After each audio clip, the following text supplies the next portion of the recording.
Bonjour à tous, ici Renan Branchard sur la clé du succès. Jeune entrepreneur, je suis aussi un passionné de la performance, du dépassement de soi et de l'excellence.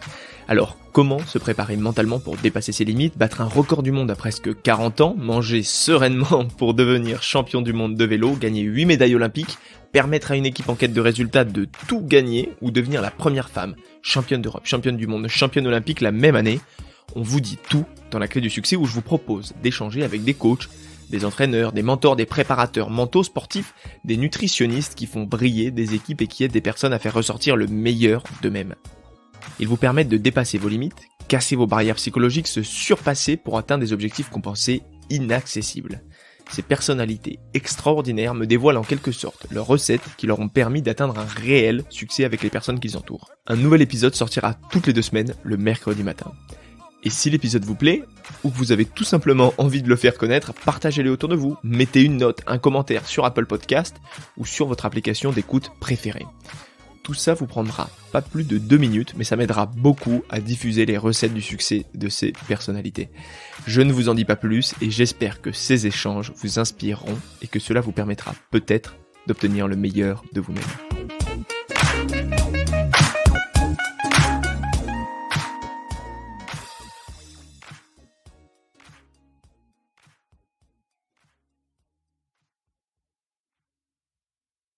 Aujourd'hui, j'accueille sur le podcast le meilleur buteur de l'histoire de l'équipe de France de handball, ancien capitaine de cette équipe avec 4 titres mondiaux et 2 médailles d'or olympiques. Il est aussi entraîneur de l'équipe d'Aix-en-Provence. Je veux bien entendu parler de Jérôme Fernandez. Alors, dans l'épisode, il nous livrera comment être une nation incontournable dans un sport comme peut l'être le handball en France, comment être un bon capitaine aussi, puisqu'il a été capitaine de l'équipe de France pendant plusieurs années, comment faire ce passage comme il l'a fait de joueur à entraîneur, et il nous donnera aussi son avis sur les matchs truqués comme il peut y en avoir dans certains sports comme le handball aussi. Enfin, le petit bonus, il nous livrera comment augmenter sa détente et voler plus longtemps dans les airs. Alors je vous souhaite un très très bon épisode avec Jérôme Fernandez. Bonjour Jérôme, bienvenue sur le podcast. Bonjour Renan. Merci beaucoup d'avoir accepté mon invitation. Nous sommes à distance car je suis à Paris et j'imagine que tu es vers Aix-en-Provence. Si tu es d'accord, même si beaucoup de monde te connaît, je vais essayer de te présenter rapidement pour mettre les auditeurs dans l'ambiance. Pas de souci. Jérôme Fernandez, né le 7 mars 77, tu es le meilleur buteur de l'histoire et ancien capitaine de l'équipe de France de handball, avec qui tu remportes 4 médailles européennes, 6 mondiales et 2 or olympiques, rien que ça. En club, c'est tout aussi glorieux avec 2 Ligues des Champions, 2 Super Coupes d'Europe, 1 Coupe du Monde des clubs, 7 coupes gagnées dans 3 pays et 8 championnats remportés. Alors en 2015, tu rejoins le club du Pays d'Aix pour y être joueur-entraîneur, pour y devenir entraîneur à temps plein 2 ans plus tard, où tu arrives à hisser l'équipe en Coupe d'Europe pour la première fois dans l'histoire de ce club. Alors avant de revenir sur tout ce parcours incroyable, j'ai vu que tu avais une famille de handballeurs. Est-ce que tu as toujours voulu faire du handball ou c'est la famille qui t'a emmené vers ce choix ? Ouais, ça a été un choix assez naturel parce que mes parents se sont connus autour des terrains de handball. Ils jouaient dans le même club. Moi, je suis l'aîné de 3 garçons, donc ayant eu peu d'écart avec mes parents, j'ai de suite fait le tour des gymnases en Gironde. Et mes frères et moi, naturellement, on a eu l'âge, on a pratiqué le handball en club. Donc moi j'ai commencé à l'âge de 5 ans et demi. Et puis voilà, on a testé d'autres sports à côté. Mais le handball a toujours été notre sport favori et notre sport de prédilection, celui où on se sentait valorisé, là où on avait la plupart de nos amis aussi, puisque moi j'ai grandi en jouant avec les fils des coéquipiers ou coéquipières de mes parents. Donc, naturellement, à un moment, quand il faut faire un choix, tu gardes le handball et c'est vrai que c'était à l'époque pas forcément une projection sur ma vie future en tant que métier parce que le handball n'était pas professionnel.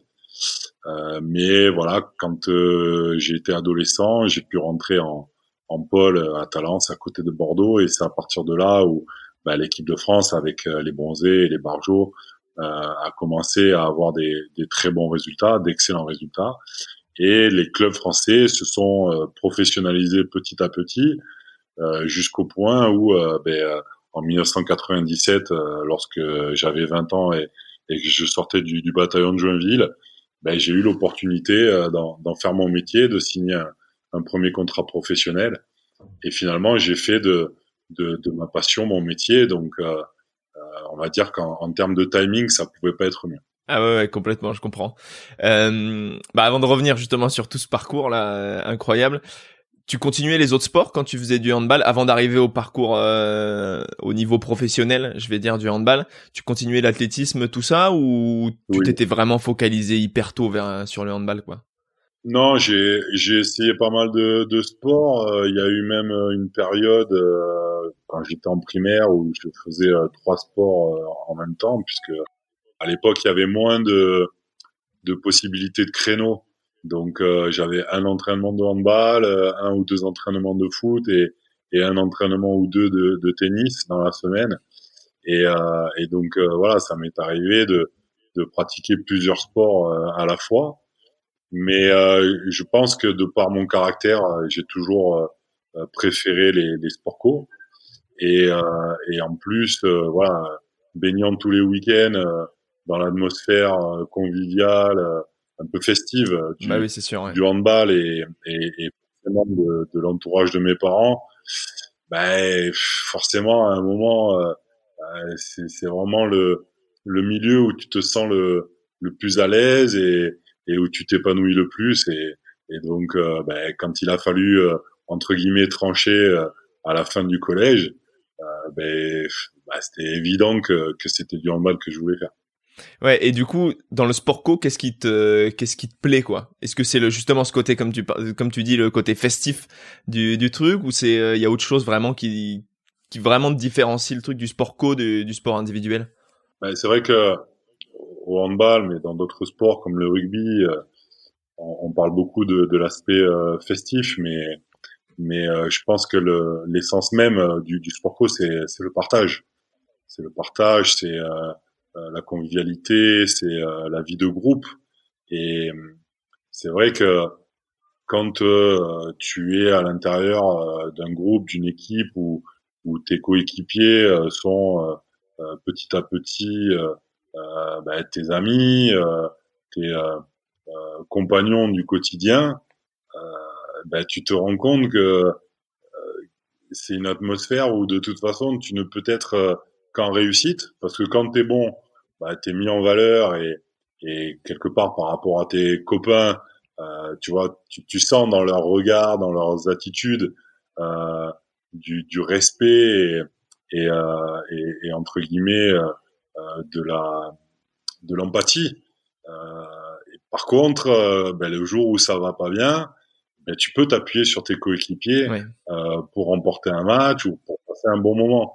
Donc c'est surtout ça moi qui m'a plu dans le sport co parce que pour avoir fait du tennis ou du tennis de table dans mon enfance, le jour où entre guillemets t'es pas en forme ou si t'as un jour sans, tu ne peux que perdre ton match et il faut des qualités mentales bien supérieures pour pouvoir entre guillemets changer la donne et repartir de l'avant pour essayer de te remettre dans l'efficacité et essayer de gagner le match quoi. Ouais, t'as moins d'entourage derrière, quoi. Après il y a quelque chose moi, aussi, qui m'a beaucoup plu, c'est que quand tu gagnes tu le partages avec les Ouais. autres. Tu vois, c'est quelque chose qui est décuplé. Alors que quand tu fais un sport individuel et que tu gagnes, t'es heureux, bien sûr, t'es fier de ce que t'as fait, mais tu le partages avec qui? Avec tes parents. Bon, oui, ça dure très peu de temps. Et, et finalement, moi, ce que j'aimais aussi, c'était les après-matchs, quoi, où on pouvait débriefer le match, se taquiner, passer du temps ensemble. Et finalement, tu passes pas seulement le temps de l'échauffement et de la rencontre ensemble. Tu passes l'avant-match, tu passes l'après-match. Enfin, moi, j'ai passé des week-ends entiers dans les gymnases, soit à jouer, soit à supporter mes parents, mes frères. les équipes qu'entraînaient mes parents. Voilà, donc c'est une vie de club, c'est tu vis des choses qui sont beaucoup plus fortes, je pense, quand t'es à plusieurs.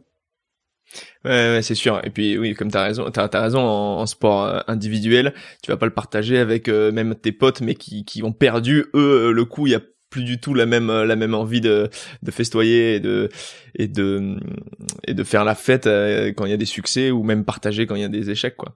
Donc il y a eu beaucoup de succès en équipe de France. Alors est-ce que s'il y avait un match qui t'a marqué plus, est-ce que tu t'en souviens et pourquoi c'est ce match qui t'a le plus marqué? Ben, c'est compliqué d'en sortir un seul de match dans tout ce que j'ai eu la chance de vivre.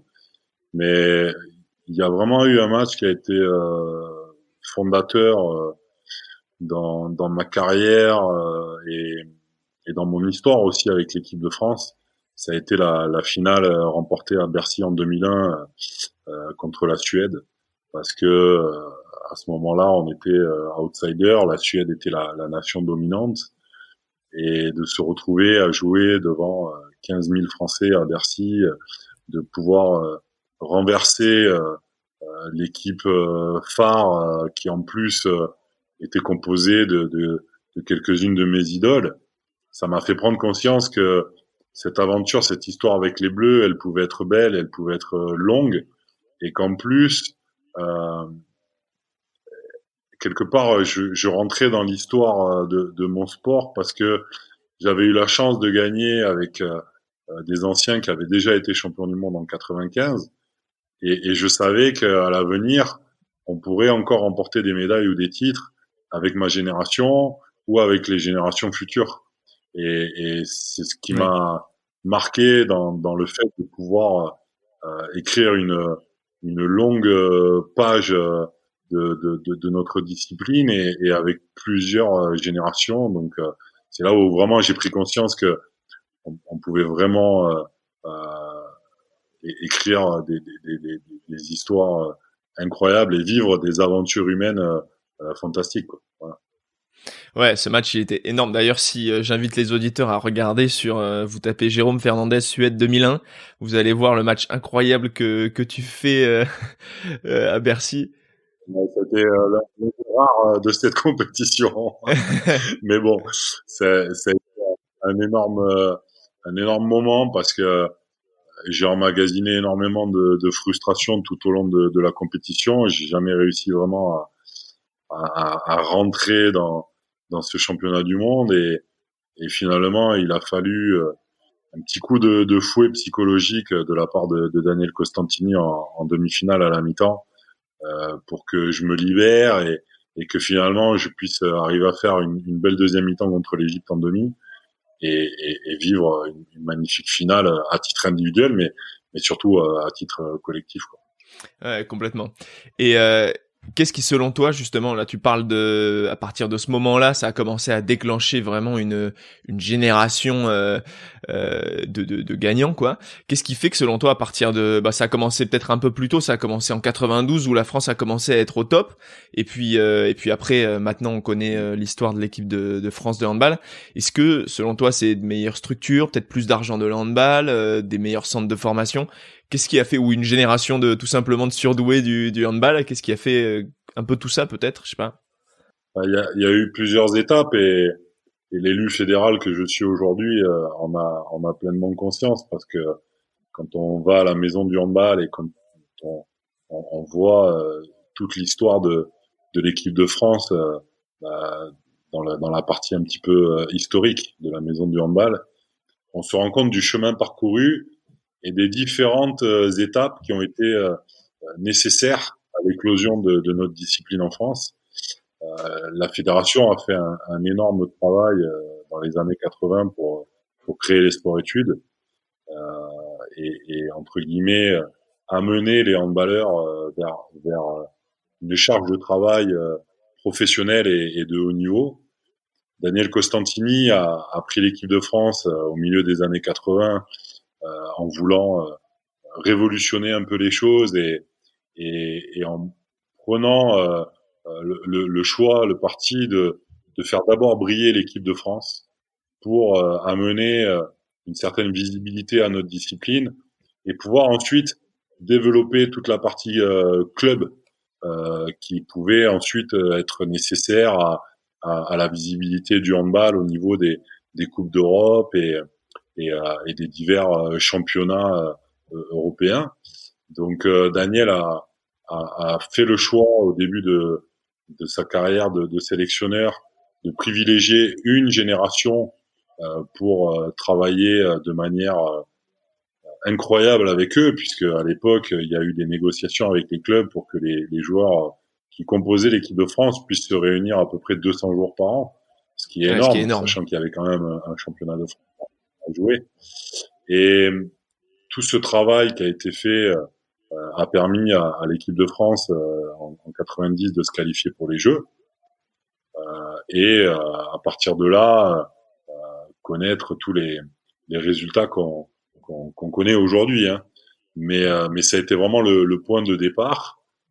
Ensuite, bien évidemment, le titre de champion du monde de 95 est venu valider les 10 ans de travail de Daniel avec cette génération de Barjo, comme on les a appelés. Et donc, par la suite, les clubs dans les années 90 ont commencé à se professionnaliser, à se structurer, à imposer des charges de travail qui correspondaient à ce qu'avait fait Daniel avec les joueurs de l'équipe de France dans leur structure. Et donc, les clubs ont commencé à avoir des bons résultats en Coupe d'Europe. Donc, il y a eu l'OM Vitrolles qui a gagné la Coupe des Coupes. Il y a eu Nîmes qui a fait un très bon parcours. Ensuite, il y a Montpellier qui a joué de manière régulière la Ligue des Champions jusqu'à la remporter en 2003. Et tout cela, finalement, a concouru à, à une émancipation globale du handball français à tous les niveaux. Alors certes, ça a été initié et tiré vers le haut par l'équipe de France au départ, mais voilà, tous les dirigeants de club ont fait un magnifique travail par la suite pour profiter de cet engouement et faire en sorte que notre sport d'abord devienne professionnel et que les joueurs puissent vraiment faire de leur quotidien de handball leur métier et ensuite avoir des résultats à la hauteur de ce que tout le monde attendait à la fédération et bien évidemment que les sports-études et ensuite les centres de formation et les clubs professionnels ont permis à plusieurs générations de venir alimenter les différentes époques de l'équipe de France et, et amener de la pérennité dans les résultats. Et ça a été d'abord les garçons, mais ensuite ce sont les filles qui ont suivi, puisqu'elles Ouais, ont on le eu voit bien leur en ce premier moment là. titre mondial en 2003. Et on le voit en ce moment. Voilà, aujourd'hui, on peut se targuer d'être fier d'avoir nos deux équipes de France qui sont multititrées et qui jouent les premiers rôles à chaque compétition. Et ça, c'est fantastique parce qu'il n'y a pas beaucoup de sports en France, mais même dans d'autres pays qui peuvent tirer ce bilan-là, quoi. Voilà. Ouais, complètement. Il y a peu de pays qui peuvent se targuer de ça. Et c'est marrant, c'est hyper intéressant ce que tu dis, parce qu'en fait, c'est parti. On peut penser que ça part justement des clubs, des fédérations, et puis ça emmène vers le haut, mais en fait, c'est parti un peu, comme tu le dis, de l'inverse. En fait, c'est parti du haut avec une très très bonne équipe, et ensuite ça a découlé. En fait, c'était pour avoir un peu la légitimité que le sport en valait la peine, en fait, en quelque sorte, quoi. Bien sûr. Après, ça a été un choix fédéral qui a été initié par Daniel Costantini et le président de la fédération. Et ça aurait pu, entre guillemets, être un choix différent. On aurait pu s'appuyer sur un club phare, comme font d'autres pays. Je pense à la Slovénie avec Tselier, la Russie avec Tchekhov, Medvedi. Il y a des pays scandinaves aussi qui s'appuient sur des clubs dominants dans leur championnat. Mais voilà, je pense que quand on a la chance d'avoir un pays aussi fort et avec une population aussi importante, Je pense qu'il vaut mieux drainer l'ensemble du territoire via la fédération que de se servir d'une réussite locale, que ce soit à l'époque des clubs comme Vénissieux, comme la Stella Saint-Maur ou après Nîmes, l'OM Vitrolles, Montpellier, voilà. Ouais. C'est un choix qu'il faut faire et après il faut l'assumer, il faut y aller à fond et, et ce choix a été payant donc voilà, c'est quand même 30 ans d'histoire qui ont permis à la France de passer on va dire de la 20e place mondiale à la nation la plus titrée. C'est impressionnant. Bah du coup, alors avec cette équipe de France, t'as été capitaine, donc comme je l'ai dit au début. C'est quoi le rôle d'un capitaine et en plus d'un bon, voilà. Alors c'est toi qui vas me dire si tu penses que t'as été un bon capitaine, mais c'est quoi le rôle d'un bon capitaine selon toi? Selon moi, un bon capitaine, c'est quelqu'un qui œuvre pour le bien du groupe en jouant un rôle de relais ou de filtre entre le staff technique, le staff médical et le groupe, en essayant de créer du lien à l'intérieur du groupe de joueurs qui est amené à chaque fois à, à être en compétition sur des championnats du monde, des championnats d'Europe ou même des qualifs ou des champions olympiques ou des Jeux olympiques, pardon. Mais tout en restant responsable et lucide sur le fait que il faut être exemplaire, il faut être performant individuellement, parce que sinon c'est compliqué, si tu veux, d'être un leader et d'être quelqu'un qui va venir entre guillemets donner des leçons si lui-même n'est pas exemplaire, quoi. Ouais. Donc je pense qu'il y a un devoir d'exemplarité par rapport aux performances individuelles sur le terrain. Il y a un devoir d'exemplarité par rapport au comportement en dehors du terrain. Mais il y a aussi, surtout, je pense, le fait de devoir un petit peu réfléchir au bien-être collectif, parce que voilà, on le sait maintenant par toutes les expériences qu'on a vécues, on ne peut pas gagner des titres ou des médailles sans un groupe qui vit bien et des joueurs qui ont envie de se dépasser pour leurs coéquipiers, pour le staff et pour le maillot bleu, quoi. Ouais, je comprends. Et du coup, alors tu dis justement le rôle c'est un peu d'accompagner et de l'idée. Est-ce que j'imagine que c'est complémentaire, sinon ça existerait pas, mais est-ce que ça doit être vraiment complémentaire avec l'entraîneur? Et est-ce que l'entraîneur il a un choix, il a un rôle dans le choix du capitaine, ou vraiment le capitaine il se définit par lui-même, on va dire? Après, c'est une question de choix du coach. Il y a des coachs qui préfèrent déterminer, eux, la personne qu'ils estiment être le meilleur capitaine. C'est ce qu'a fait Claude et avec son staff quand ils m'ont nommé capitaine en 2008 après les JO. Et puis, il y a d'autres entraîneurs qui vont préférer laisser le groupe choisir son responsable, entre guillemets, par rapport aux affinités, etc. Voilà, nous, dans l'histoire, c'est le staff qui a décidé, sachant qu'il s'était donné quand même la liberté d'en changer si ça ne fonctionnait pas. Mais très clairement, la raison principale qu'a donné Claude quand il a annoncé au groupe que ce serait moi le nouveau capitaine, c'était que j'étais quelqu'un qui était capable, de par son caractère, de faire du lien entre tous les différents groupes d'affinités qu'il y avait dans l'équipe, entre les joueurs, et surtout de faire le lien avec le staff technique et le staff médical, avec qui je m'entendais très bien parce que je les connaissais depuis très très longtemps. Et justement, quand t'es arrivé en tant que capitaine, on t'a nommé en tant que capitaine, justement, je voulais savoir, dans ce cas-là, où c'est le staff qui te choisit en quelque sorte, est-ce qu'il y a une espèce de complexe de légitimité ou par rapport aux autres joueurs? Oui, complètement, surtout que dans mon cas précis, je faisais partie d'une génération qui composait le noyau dur de l'équipe de France à ce moment-là, qui était là depuis 10, 11, 12 ans, parce que les plus anciens comme Guillaume Gilles et Didier Dinard était rentré en 1996 en équipe de France, alors qu'ils avaient à peine 19 ou 20 ans.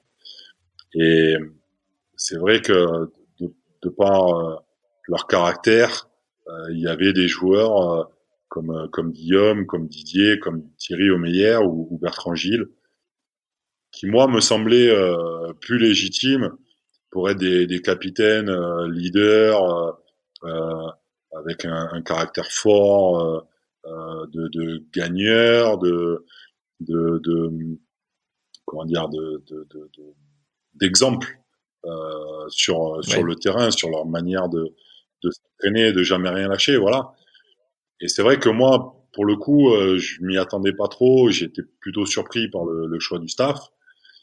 Et derrière, quand bon voilà, les explications ont été données, je me suis dit bon ben voilà, le staff te fait confiance. Ils t'ont choisi pour tes qualités humaines. Donc, ce qu'il faut, c'est surtout que tu restes toi-même et que tu remplisses la mission que l'on t'a donnée. Et c'est vrai qu'à ce moment-là, en plus, on avait le sentiment dans l'équipe d'être, ou en tout cas de pouvoir être euh, l'équipe dominante sur plusieurs compétitions, plusieurs années. Ouais. Donc on voulait démarrer un cycle de domination. Et moi, mon seul et unique objectif, c'était surtout de permettre à l'équipe ou de ne pas, entre guillemets, la gêner pour remplir ses objectifs. Voilà. Et je pense que finalement, j'y suis plutôt bien parvenu puisque j'ai été capitaine pendant 7 ans. On a fait 8 compétitions, on en a remporté 6. Donc le bilan statistique est Ouais, il est plutôt positif, ouais. plutôt excellent. Et en plus, je pense avoir rempli mon rôle par rapport aux anciens d'abord parce que j'ai jamais cherché à me mettre en avant ou à leur montrer que j'étais le chef. Au contraire, j'ai voulu toujours être dans le partage en leur disant que on était tous capitaines de cette équipe euh, à nos niveaux. Alors Didier, c'était pour la partie défensive. Thierry, c'était sur sa partie de leadership quand il était dans le but derrière notre défense. Pour Guillaume et moi, c'était sur la partie plutôt, on va dire, mise en place offensive. Donc voilà, je voulais partager ce rôle-là. Et après, je voulais aussi être quelqu'un qui puisse faire du lien sur tous les nouveaux joueurs qui allaient rentrer dans le groupe parce qu'on savait qu'on avait besoin de jeunes qui allaient nous permettre de durer dans les compétitions et d'aller au Bah oui. bout avec un maximum de fraîcheur. Et c'est à ce moment-là que des joueurs comme Xavier Baraché, comme William Acambré, Samuel Roubia sont arrivés. Et il a fallu aussi, en plus, à un niveau intermédiaire, laisser la place à des garçons qui étaient là depuis quelques années, mais qui faisaient pas partie des anciens encore. C'était Nicolas Karabatic, Michael Guigou, Lucas Ballot, puis Cédric Sorendo aussi à partir de 2008, et leur faire comprendre que les leaders, les anciens de demain, ça allait être eux. Donc ce rôle de transmission que finalement avaient eu les Barjots avec nous, j'avais très envie, moi aussi, de le mettre en place et de faire en sorte que ben, quand notre génération allait partir, ben, l'équipe de France puisse continuer à performer. Et c'est ce qui s'est passé après 2015 quand j'ai vécu mon dernier stage. Ouais, c'est hyper intéressant. C'est aussi ce rôle, comme tu dis, en fait, le rôle de capitaine, c'est pas aussi seulement quand t'es là, mais c'est aussi dans toute la liaison avec les anciens, les nouveaux, et ouais, c'est hyper, hyper intéressant. Et alors, pour faire transition avec ta période plus entraîneur, tu es passé par, justement, je l'ai dit tout à l'heure, tu es passé par la case joueur-entraîneur au Pays d'Aix. Alors, c'est quoi comme statut déjà? J'ai l'impression que ça n'existe pas dans beaucoup de sports. Et pourquoi ce choix? Ben, en fait, c'était pas un choix voulu au départ. Euh, moi, j'étais arrivé à Aix pour finir ma carrière de joueur d'abord et pour pouvoir prendre le temps de passer mon diplôme d'entraîneur professionnel, DES, Ok. et prendre l'équipe à partir de 2017. Donc ça, c'était le deal avec mes dirigeants. Sauf que quelques mois après être arrivé au club, les résultats étaient pas à la hauteur de ce qu'on attendait, et surtout le fond de jeu. Et l'ensemble du vestiaire souhaitait que je prenne les rênes de l'équipe, alors qu'on avait Marc Gilberger qui était le coach à ce moment-là, qui en plus est mon parrain en équipe de France. Donc c'était délicat pour moi d'acquiescer parce que par grand respect pour Marc, je ne voyais pas entre guillemets le sortir du projet pour pouvoir prendre sa place. Donc il a fallu vraiment attendre quelques semaines pour que entre guillemets on se retrouve un peu au pied du mur et que les dirigeants décident avec bien évidemment ma volonté de me mettre en tant qu'entraîneur de l'équipe tout en étant joueur. Et ça a été une période maintenant avec le recul assez difficile, même si sur le moment j'avais pas le sentiment que ça soit si compliqué que ça. Ça a été très dur au niveau émotionnel surtout. Parce que tu as une pression à ce moment-là, en tant qu'ancien grand joueur, tu as une pression quand tu arrives à prendre les rênes de cette équipe? C'est surtout que j'étais sur plusieurs projets à la fois, c'est-à-dire il fallait que je sois bon moi en tant que joueur, mais il fallait que je prépare les séances et que je planifie les semaines, les mois à venir et le projet global. Donc il y avait beaucoup d'échanges aussi avec le staff sur le recrutement, sur la mise en place d'un staff technique plus abouti, plus compétitif et plus compétent. Et en même temps, moi, je devais faire mes dossiers pour mon DES pour pouvoir avoir le diplôme en 2017 et pouvoir devenir entraîneur numéro 1 à la fin de mon contrat de joueur. Donc tout ça m'a pris beaucoup d'énergie. Je partais le matin très tôt de chez moi. J'arrivais à la salle, je me mettais en tenue. Derrière, je faisais la séance et en plus j'étais à l'intérieur de la séance puisque j'étais joueur. Quand j'avais fini la séance, je mangeais vite fait, je me mettais sur mon ordi, je bossais sur mes dossiers, sur ma formation. Derrière, il fallait faire l'entraînement de l'après-midi, tout en pilotant un petit peu le projet pour les mois à venir avec mes dirigeants. Donc voilà, ça a été une période très fatigante et où il a fallu entre guillemets que je perde le moins de crédit possible aux yeux de mes coéquipiers et futurs joueur quand je serai entre guillemets seulement entraîneur. Donc j'ai fait des choix forts que j'ai expliqué à mes dirigeants en leur disant que à partir du moment où j'étais entraîneur-joueur, je pouvais pas me mettre titulaire de l'équipe parce que sinon j'envoyais un message un petit peu nauséabond à mes coéquipiers. Et donc voilà, j'ai décidé de me mettre en retrait, d'être entre guillemets un remplaçant de luxe et de donner du temps de jeu et des responsabilités à des joueurs sur qui j'allais pouvoir m'appuyer dans l'avenir. Voilà. Donc mes dirigeants ont compris, même si de temps en temps ils auraient voulu que je sois un petit peu plus présent sur le terrain pendant les matchs. Mais je pense que ça a été un bon choix parce que ça a permis à plusieurs joueurs de progresser plus vite. Alors pour certains, malheureusement, ils nous ont quittés, ils sont allés dans des clubs plus performants c'est toujours le même problème. et historiques, on peut dire.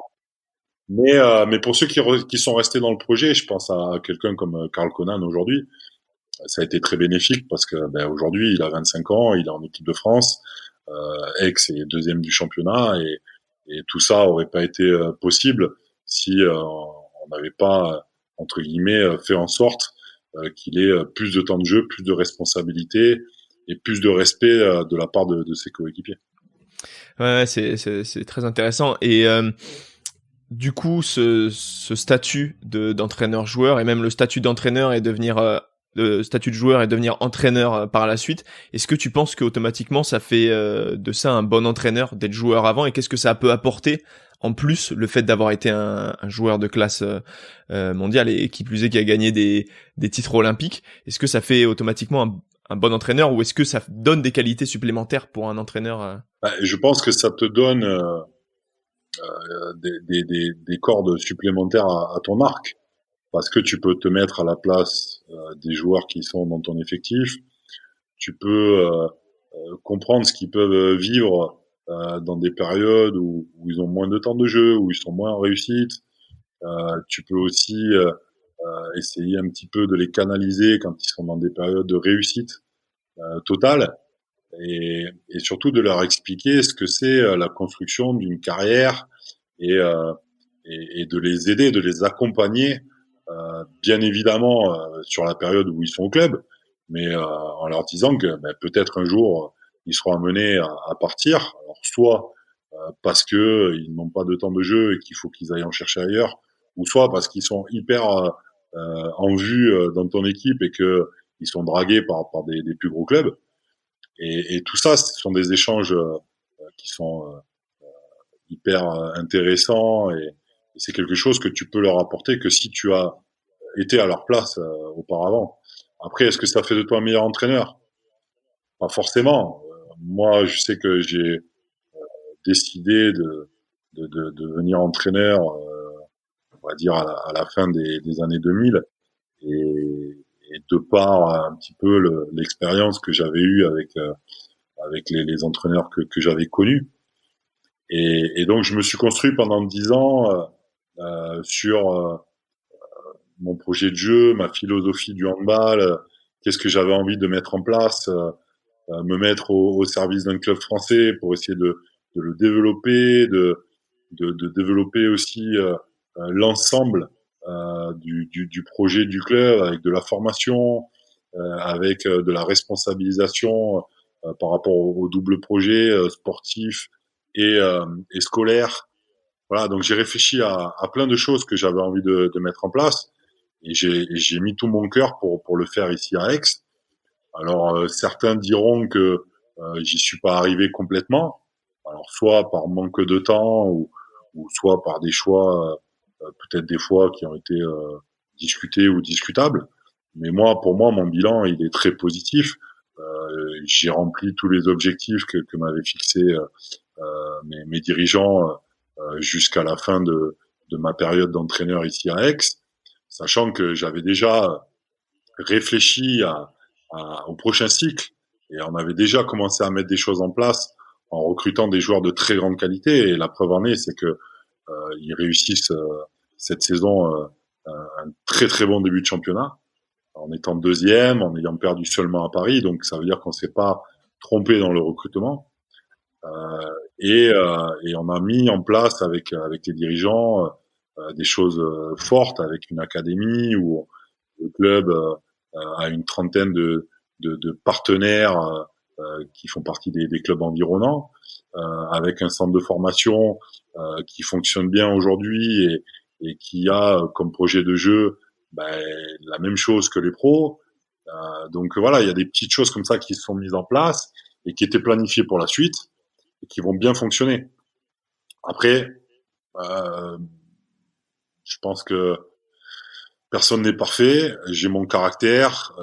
J'ai fait des choix où j'ai eu on va dire des comportements ou des manières de fonctionner avec mes joueurs qui parfois étaient discutés ou incompris.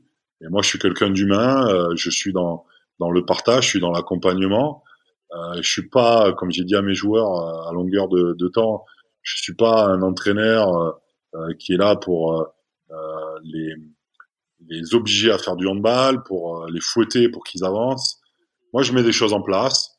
Les joueurs qui sont motivés, qui se donnent les moyens de travailler dur et qui me font confiance, la plupart, ils ont percé et aujourd'hui ont des performances extraordinaires. Je pense à Emeric Mine à Nantes, à Wesley Pardin, Karl Conan aujourd'hui, ou Gabriel Leuch, ou Mathieu Hong aujourd'hui au club.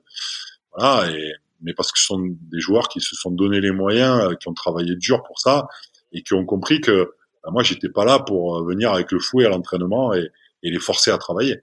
C'était vraiment pour leur donner un maximum de solutions pour qu'ils soient performants sur le terrain et qu'ils se régalent. Voilà. Donc voilà, ceux Ouais. qui l'ont compris comme ça, je pense que ça leur est magnifique. Ceux qui attendaient autre chose de moi, ils ont été déçus et la plupart ont dû rebondir ailleurs, mais par manque de passion, de motivation et de travail. Et ben finalement, ils n'ont pas fait mieux ailleurs et aujourd'hui, ils sont dans une situation similaire ou pire que ce qu'ils ont vécu avec moi, alors que ils sont pas forcément dans des équipes d'un meilleur niveau. Ouais, ouais, ouais. Et c'est bon. Après, comme tu dis, chacun dira ce qu'il veut. Bon, après, comme je l'ai dit au début de cette interview, comme tu l'as dit aussi, Aix n'a jamais été aussi haut niveau au handball. Et puis là, en effet, il débute une très très bonne saison. Alors, je vais revenir justement sur un point. T'as dit le fait de former d'excellents joueurs, d'excellents joueurs aussi en devenir. Comment tu fais? Alors, tu gères une équipe où il y a 14 personnes en tout, 7 sur le terrain, 7 remplaçants, ça fait beaucoup de joueurs. Comment tu décèles les bons joueurs à recruter, à placer sur le terrain, justement? Comment tu vas définir en avance, justement, pendant la phase de recrutement, ceux qui peuvent arriver au très haut niveau, à l'excellence? Bah, c'est un travail d'observation au quotidien. Déjà, ce que j'avais voulu et que j'ai mis en place, c'était que je voulais qu'il y ait un maximum de joueurs aux entraînements. Donc, en plus de mes 15 ou 16 de pros, de manière régulière, je faisais s'entraîner avec nous les plus gros potentiels du centre de formation. Ça leur permettait de grandir et de progresser plus vite. C'est quelque chose que moi j'ai vécu à l'époque à Bordeaux, hein, donc c'est pas quelque chose que j'ai inventé. Ouais. C'est quelque chose que j'ai vécu moi dans mon fort intérieur, donc je sais ce qui a été bénéfique pour moi et c'est pour ça que j'ai voulu le mettre en place. Et puis après, c'est aussi s'impliquer sur les catégories jeunes au club. Donc il m'arrivait de temps en temps de venir prêter main forte à l'entraîneur du centre de formation pour prendre des bouts de séance. Je me suis impliqué au niveau de l'académie quand le samedi matin on accueillait les enfants de tous les clubs partenaires. Je venais pour observer, pour détecter des, des futurs potentiels, pour échanger avec les gamins, pour avoir de la proximité avec eux, pour leur donner les bons conseils aussi de formation sur ce qui me semble moi être fondamental pour devenir un joueur de haut niveau. Justement, qu'est-ce que c'est qui est fondamental pour toi? Bah écoute, l'académie elle est faite pour des collégiens, donc ce sont des U13 et des U15. C'est la période où il faut peaufiner tous les apprentissages de dribble, de passe, de positionnement sur le terrain, de reconnaissance de l'intervalle à attaquer, de positionnement en défense, suivant si tu es en homme à homme, si tu es en zone, si tu défends sur un gaucher, sur un droitier, comment je me positionne quand j'ai un pivot dans mon secteur, comment je me positionne quand le pivot est à l'opposé. Voilà, il y a plein de choses qui sont importantes pour pouvoir performer ensuite au plus haut niveau. Et c'est à cet âge-là que tu peux les acquérir pour pouvoir passer à autre chose après. Voilà. Quand on complexifie, on va dire, dans la période adulte, c'est-à-dire à partir de 18 ans, quand tu rentres en centre de formation, si tu n'as pas ces bases-là, tu peux pas développer l'aspect tactique du jeu. Parce que si tu te Oui. retrouves avec des garçons qui n'ont pas une bonne qualité de passe, qui peuvent pas sortir les ballons proprement, qui attaquent pas aux bons endroits, qui ne peuvent pas se projeter sur le grand espace parce que ils sont pas à l'aise au dribble, ils ne comprennent pas pourquoi tu les positionnes de telle ou telle manière en attaque ou en défense en fonction du projet de jeu de l'équipe contre qui tu vas jouer, tu perds du temps. Tu perds du temps et c'est du temps perdu pour le développement de ton équipe et de ton projet de jeu avec les professionnels. Ok, c'est très intéressant. Et qu'est-ce qui fait après? Donc, t'as ces bases et le truc après qui fait que t'es un excellent joueur, je vais dire. Là, avec ces bases, t'arrives à être un bon joueur, comme tu dis, et pour arriver à l'excellence, arriver en équipe de France justement et gagner peut-être des titres olympiques. Il y a plusieurs étapes. L'étape du pôle, elle est très importante parce que tu passes sur une charge de travail qui correspond à ce que tu vas vivre après en centre de formation ou en tant que professionnel. Donc si déjà, de manière psychologique ou physique, tu n'es pas en capacité à absorber, à assimiler cette charge de travail, ben, le tri déjà il se fait à ce moment-là. Ensuite, quand tu as bien évidemment les qualités individuelles et la bonne formation tu arrives à rentrer dans un centre de formation d'un club professionnel. Là, tu as 2, 3, 4 années pour montrer que tu es capable de progresser, que tu es capable de t'impliquer dans le projet de jeu du club et de faire partie petit à petit du groupe professionnel. Et puis après, quand tu arrives en professionnel, après, c'est des petits détails à peaufiner, surtout au niveau technico-tactique, pour montrer que tu es capable de devenir un joueur le plus complet possible et à un moment que tu as le potentiel pour être appelé en équipe nationale. Voilà. Ce sont Ok. des étapes qui sont bien prédéfinies et, euh, et si à un moment il y a une étape où ça coince, après tu peux plus progresser, notamment au niveau mental, parce qu'il faut comprendre que le haut niveau, c'est 4 facteurs importants. C'est bien évidemment l'aspect physique, l'aspect technique individuel, l'aspect tactique collective et ensuite le mental. Euh, Si tu n'as pas, entre guillemets, de grosses qualités physiques ou techniques ou tactiques, tu peux les développer en ayant un entraîneur qui va t'aider à progresser. Mais la base de tout, le facteur le plus important, c'est l'aspect mental. Parce que c'est le mental qui va faire que tu vas vouloir te donner à 100% tous les jours, que tu vas vouloir apprendre, t'intégrer, euh, bénéficier de tout ce qu'on met en place pour toi au quotidien. Si à un moment, au niveau mental, t'es pas capable de te remettre en question, de faire ta propre analyse sur quels sont les points que tu peux encore améliorer, à un moment, tu coinces et, entre guillemets, tu atteins ton niveau optimum. Et après, ben, à toi de, de, d'en profiter au maximum. Mais le niveau optimum, il n'est pas le même pour tout le monde. C'est pas le même pour Michael Guigou, pour Emeric Min, pour Karl Conan ou pour d'autres joueurs qui n'ont pas réussi à jouer en Lidl Star League. Voilà. Et je pense que c'est surtout l'aspect mental qui est prépondérant parce que voilà, pour citer un joueur, Gabriel Lush, qui est l'ailier droit du PAUC aujourd'hui, c'est un garçon quand je suis arrivé au club qui avait 18 ans, qui sortait de Pôle, et tout le monde me disait mais lui il n'y arrivera jamais. Moi, sur les premiers entraînements que je l'ai vu faire, j'ai détecté chez lui des qualités psychologiques et une force mentale qui me faisait dire que non, ce garçon-là, il avait pas de limite, quoi. Il était tout le temps dans la curiosité d'apprendre, de progresser, etc.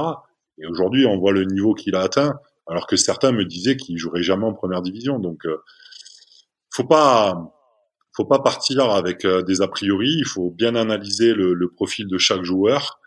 Et quand tu sens qu'un joueur va bloquer à un certain niveau, ben, il faut pas hésiter à échanger avec lui, à lui expliquer ton point de vue, même si malheureusement des fois il n'est pas en capacité à l'entendre ou à le comprendre, et après à le guider vers d'autres choix. Ouais, et puis ça reflète complètement, je suis complètement d'accord avec toi, ça reflète bien en plus toutes les personnes que j'ai invitées ici qui ont été ou d'anciens sportifs de haut niveau ou des grands entraîneurs et tous me disent que le psychologique finalement c'est ce qui compte le plus. Alors, j'ai une dernière avant d'entamer les questions les 3 questions rapides de fin de l'interview. J'ai une question chaque fois, je rajoute une question des auditeurs, donc des personnes qui me posent une question en avance. Alors j'ai choisi une question parmi les plusieurs qu'on m'a envoyé hier.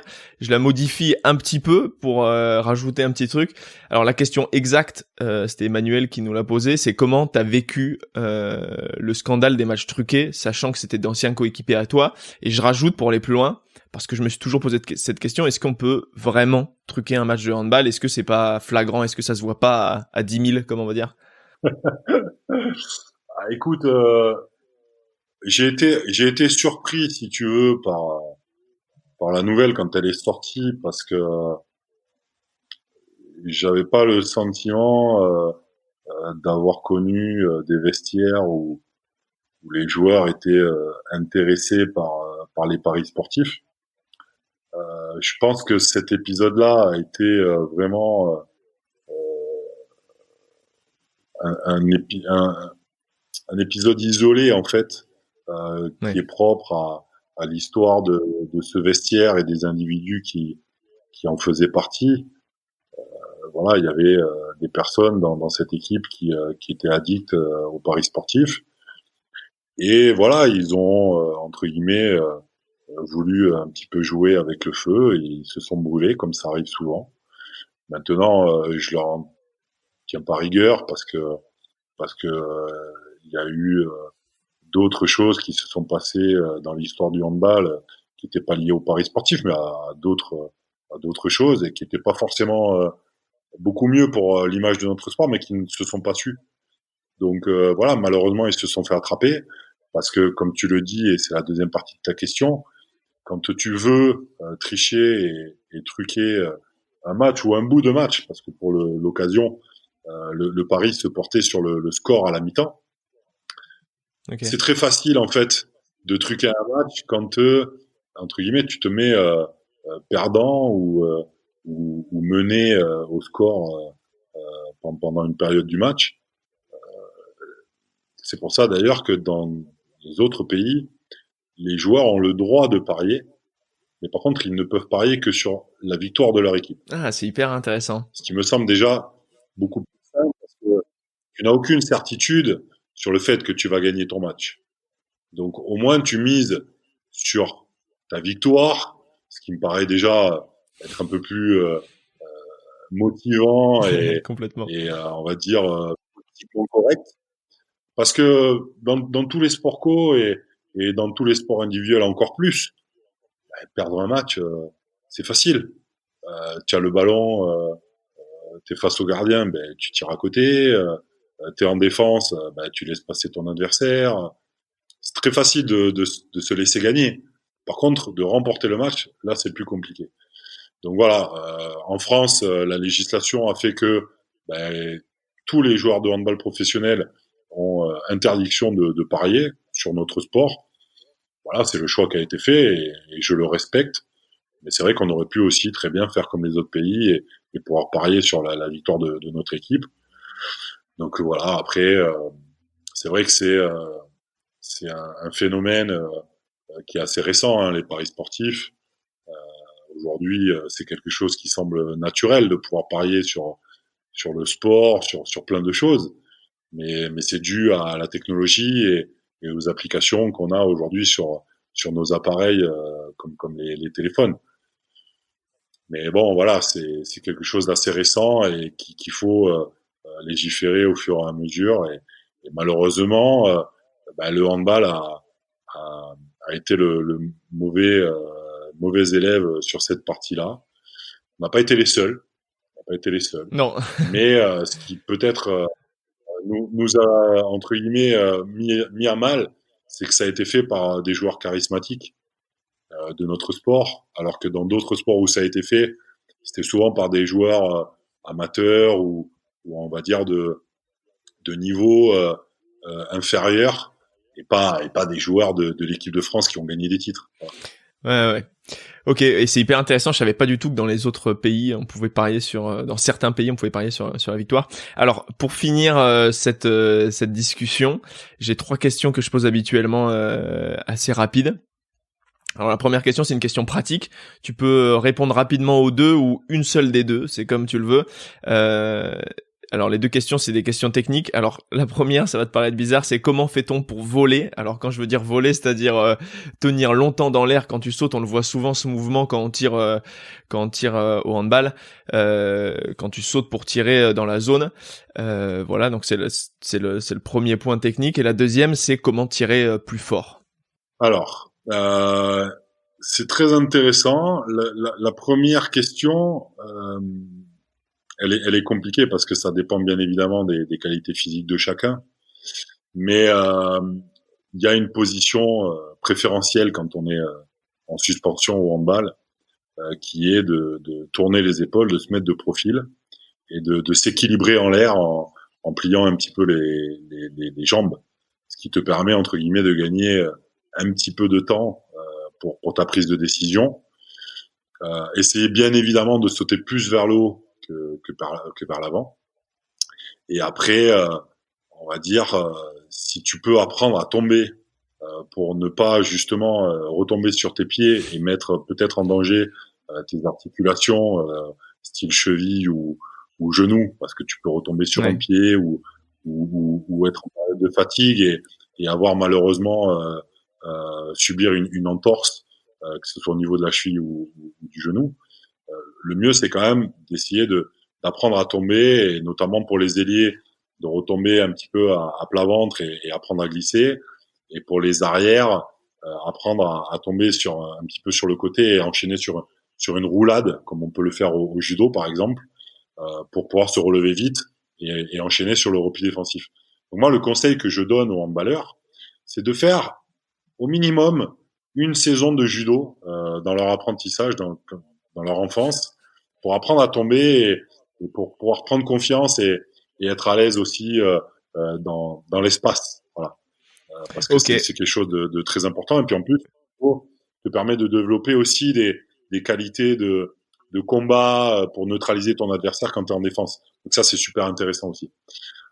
Pour la deuxième question, pour tirer fort, il faut, et ça c'est un travail qui, à mon avis, à mon sens, n'est pas assez décortiqué ou assez fait au niveau de la formation du jeune joueur, c'est qu'en fait, il faut expliquer aux joueurs que pour pouvoir tirer fort, c'est pas seulement le bras qui est utile. Il faut se servir de ses appuis, donc le trait inférieur. Bon, bien évidemment, quand on est au sol, quand on est appuyé au sol, pour tirer en appui, c'est plus simple. Mais quand on est en l'air, ce qui va nous faire tirer fort, c'est le gainage. C'est tourner les épaules et ensuite se servir des abdominaux obliques pour pouvoir avoir un geste le plus ample et le plus souple possible pour agir le plus longtemps possible sur le ballon. Donc ça part d'abord des abdos, ensuite ça se continue par l'épaule, le coude et le poignet, parce que le poignet et les doigts sont là aussi pour déterminer la direction du ballon, mais aussi en fouettant pour accélérer le trajet du ballon. Donc c'est quelque chose qu'il faut arriver à expliquer en direct, hein, c'est quand même beaucoup plus facile, mais ce sont des choses qui sont faciles à expliquer pour moi et que je faisais volontiers justement à l'académie ici à Aix, parce que il y avait des enfants qui avaient une gestuelle d'épaule qui était pas bonne, et donc du coup qui pouvaient en plus se faire mal ou abîmer leur articulation d'épaule au fur et à mesure des entraînements et des répétitions de shoot et de passe, et puis se servent pas de leur corps en fait pour imprimer de la vitesse. Donc souvent ils restent de face, ils tournent pas les épaules, ils se servent pas assez de leurs abdos et de la souplesse de leur épaule. C'est une articulation qui est très complexe et le meilleur exercice qu'on m'avait donné moi à l'époque et que je donnais aux jeunes quand je les prenais à l'entraînement à l'académie, c'était de prendre une bouteille d'eau, de la remplir à moitié, ou alors une quille de bowling, et de faire un geste avec l'épaule de rotation qui permet en fait d'avoir un geste continu d'armée de shoot ou de passe. Et en fait, quand on a le bon geste, ben, on ne se percute jamais le corps avec la bouteille ou la quille. Ou la quille. Si le geste n'est pas bon, trop latéral, on peut se taper dans la tête. S'il n'est pas assez vertical, on peut se percuter la jambe, la cuisse. Donc tant que le geste n'est pas naturel et automatique, il faut agir avec cet exercice-là pour corriger justement cette gestuelle et faire en sorte que notre épaule ne souffre pas de l'usure du temps. Parce que quand on fait 7, 8, 10 entraînements en semaine et que on y met toute sa puissance, ben forcément en fin de carrière, l'épaule elle souffre énormément. Et moi, grâce à cet exercice-là et du fait qu'on m'ait corrigé au fur et à mesure ma gestuelle, aujourd'hui j'ai 43 ans et je peux faire du handball, je peux faire du tennis. Mon épaule, elle n'a pas du tout souffert, alors que, comme tu l'as dit, j'ai été l'un des plus gros shooters et buteurs de l'équipe de France et des différents clubs dans lesquels je suis passé. Donc je pense que c'est quand même quelque chose d'utile, parce que j'ai vu, notamment ici au centre de formation, des joueurs qui avaient des gros potentiels et qui à 20 ans, 21 ans avaient l'épaule usée et ne pouvaient plus faire de musculation et progresser dans leur jeu à cause d'une mauvaise gestion. Ouais, ça serait dommage. Et puis comme tu dis, avec une quille, j'imagine qu'on apprend beaucoup plus parce qu'à force de se taper la tête ou le genou avec la quille, je pense qu'au bout d'un moment, on a envie d'apprendre. Et enfin, ma dernière question habituelle. Quel conseil... Ah non, j'en ai deux autres, excuse-moi, j'ai oublié une avant. Ta routine que t'avais avant une compétition, si t'en avais une, un événement important, qu'est-ce que c'était ta routine? Bah écoute, en début de carrière, quand j'étais jeune, que j'étais en recherche de repères et de confiance, j'ai essayé plein de choses, voilà, qui n'ont pas fonctionné ou qui ont fonctionné un temps et qui après n'ont plus fonctionné. Et finalement, avec l'expérience, on va dire à partir de l'âge de 25 ans, quand j'ai commencé à vraiment prendre confiance en moi, j'ai compris qu'en fait, ça servait à rien. Voilà. Et donc, je n'avais pas de routine pendant ma carrière, puisque pour moi, le plus important, c'était d'être dans le vestiaire, de pouvoir échanger avec mes coéquipiers, et j'en avais rien à faire d'écouter de la musique ou de mettre la chaussure droite ou avant la chaussure gauche, ou de poser ma bouteille à tel endroit, ou voilà, des choses qu'on peut voir chez des gens qui sont, on va dire, assez procéduriers ou qui aiment entre Ouais, guillemets comme Nadal au se tennis, mettre par dans leur exemple. bulle exactement par une routine. Moi, ma manière de rentrer dans le match, c'était de voilà d'être proche de mes coéquipiers, d'aller de suite dans la salle pour avoir les odeurs, les repères visuels. Voilà, tout ça, c'était quelque chose qui me plaisait énormément plutôt que de rester enfermé dans le vestiaire tout seul à écouter de la musique ou à suivre une routine particulière. Voilà. Et puis ça m'a permis de profiter au maximum de toutes mes années de carrière parce que j'ai connu beaucoup de salles différentes et de compétitions différentes. Donc finalement, c'était pour moi la meilleure chose. Ouais, donc t'avais pas besoin de te mettre dans ta bulle, mais ta routine à toi, c'était un peu justement d'être avec les autres, de prendre la salle dans l'ambiance. Ouais, c'est Exactement. intéressant. Et, enfin, ma dernière question, j'y suis, c'est quel conseil tu donnerais à une personne qui souhaite se dépasser, qui souhaite repousser ses limites et qui rêve de l'impossible, peut-être un titre olympique justement ou... Tu sais, c'est toujours compliqué de tirer quelqu'un vers le haut s'il en a pas envie. Donc moi, j'étais plutôt un enfant passionné par le handball, qui avait pas forcément d'ambition ou de projection vers l'avenir. J'avais jamais imaginé faire une carrière de haut niveau au handball parce que, comme je te l'ai dit avant, à l'époque, on n'en faisait pas son métier. Donc moi, je rêvais quand j'étais gamin de pouvoir peut-être jouer un jour au meilleur niveau français et dans le meilleur des cas, peut-être avoir la chance de porter un jour le maillot de l'équipe de France. Donc ça, pour moi, c'était le rêve, quoi. Et au fur et à mesure des années, les ambitions se sont décuplées et j'ai vécu un rêve éveillé en fait pendant plusieurs dizaines d'années. Mais ça a été quelque chose d'assez progressif. Et finalement, la seule chose qui m'a tiré vers le haut, c'est la passion. Donc souvent, la discussion que j'ai avec les jeunes joueurs que je croise, c'est est-ce que le handball est vraiment ta passion? Est-ce que c'est quelque chose que tu fais parce que ça te met en valeur? Est-ce que c'est quelque chose que tu fais parce que tu aimes passer du temps avec les gens qui sont avec toi, etc. Et je me suis retrouvé confronté à des joueurs qui étaient arrivés au haut niveau par leur qualité intrinsèque, mais sans être passionnés. Et donc à un moment, ils ont bloqué. Ils ont bloqué parce qu'ils n'arrivaient plus à se motiver pour s'entraîner dur et pour progresser.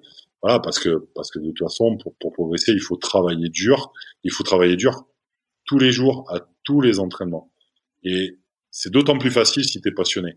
Et moi, l'anecdote que je donne tout le temps, c'est que jusqu'à la fin de ma carrière, jusqu'au dernier entraînement, au dernier match que j'ai vécu, et j'ai arrêté à 40 ans, j'avais envie de m'entraîner.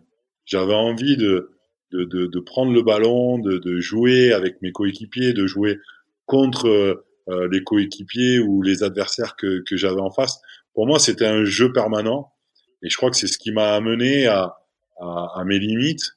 Et c'est grâce à cela que je suis devenu le meilleur joueur possible avec mes qualités à moi. Voilà. J'ai peut-être pas été aussi fort qu'un Nikola Karabatic ou aussi complet que d'autres, mais en tout cas, je pense avoir développé au maximum toutes mes qualités physiques, tactiques, techniques, mentales, en fonction de mon caractère et de ma personnalité.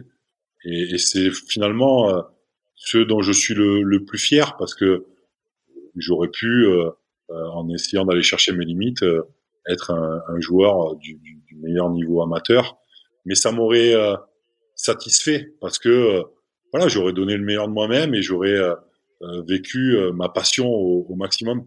Donc c'est ça en fait le meilleur conseil que je peux donner, c'est de vivre sa passion à fond jusqu'au jour où on atteint ses limites et où là on essaye entre guillemets d'exploiter ce moment-là pour prendre du plaisir. Voilà, faut vraiment prendre du plaisir. Ouais, bah en tout cas, ça se voit que que tu la vis encore, cette passion. Merci beaucoup à toi, Jérôme, pour cette discussion hyper passionnante. Alors, je te souhaite plein de bonnes choses pour la suite, et puis à très bientôt. À très bientôt, et merci pour l'interview. Cet épisode est déjà terminé. Merci à tous ceux qui écoutent jusqu'à la fin. J'espère que vous retiendrez beaucoup d'apprentissage de celui-ci, comme ça peut m'apporter à chaque fois que j'en enregistre un. N'hésitez toujours surtout pas à me faire vos commentaires ou vos retours via les réseaux sociaux, ça permettra au podcast d'être toujours au top. Sur Instagram, c'est @broncharmikhailov si vous voulez me suivre et suivre les infos du podcast. Et encore une fois, si vous pouvez me mettre un petit commentaire et une note 5 sur 5 sur Apple Podcast, sur votre iPhone ou sur votre Mac, ça m'aidera beaucoup à le diffuser au plus grand nombre. Si vous n'avez pas Apple Podcast, aucun souci, vous pouvez énormément m'aider aussi en partageant le podcast auprès de 3-4 amis à vous. Ça vous prendra pas plus de 5 minutes, mais ça m'aidera beaucoup à partager ces discussions. Je ne vous en dis pas plus et on se retrouve très bientôt. Salut!